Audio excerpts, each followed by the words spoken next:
In a Kurdish-run jail in northern Syria, the young Muslim convert dubbed Jihadi Jack arrived to give his first interview since his parents back home in Oxford were convicted of funding terrorism by sending him money.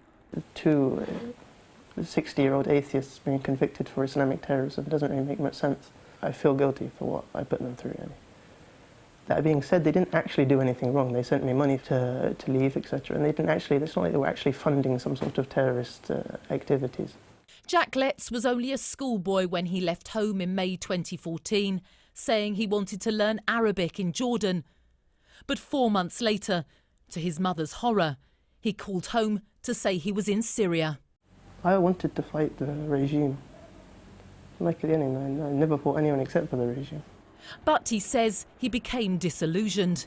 I left at a time when ISIS wasn't actually falling in on itself. I left because I opposed them. I genuinely opposed them. I was put in prison 3 times by ISIS and then escaped from them, if that makes sense. Being against the regime, I think, is a good thing, but I definitely was with the wrong people, and that's something I learned a long time ago.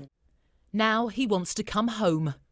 I know it seems a bit far-fetched at the moment, but I'd love to go home. Britain's my home. Of course I'd want to go home. The British people, like I said, they're my people, but I'm not sure they'd agree with that. But I have no intention of blowing them up. That's probably important. But this is a man who, in an interview last year, said he would have been prepared to detonate a suicide car bomb when living in the former Islamic State stronghold of Raqqa. Attempts were made to de-radicalise Jack in 2015 and 16, but government funding was withdrawn. People like Jack and Shamima Begum, there will always be a threat until, one can assess them, one can work with them. I'm not one to say, let's welcome them with open arms. I'd say let's put them through due process. Let's assess the risk. Let's, protect the public and our country from any kind of risk that these people would pose, but also look at them as an opportunity to rehabilitate, reintegrate, but also use them as tools to prevent others from falling foul to a narrative like ISIS. Our questions were put to Jack by a local journalist.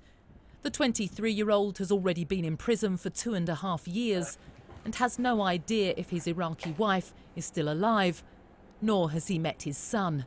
I saw him in a dream once. I have no idea what he looks like, to be honest, and that's obviously hard to deal with. That's sort of my life goal at the moment, see my wife and child, wherever it is.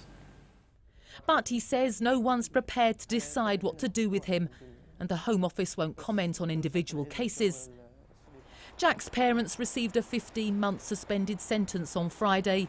His mother, Sally Lane, told Sky News on the phone that she was incredibly reassured to hear her son was well. It's been more than 2 years since they spoke. I really want to see them any more than I've ever wanted to see them in my whole life. Being more than 2 years not being able to hear like I said, my mother's voice is sort of a big deal for us. We were a very close family, and my mum was my best friend. Now his mother says the campaign will begin to get him home. The question is whether he'd be welcome. Emma Birchley, Sky News.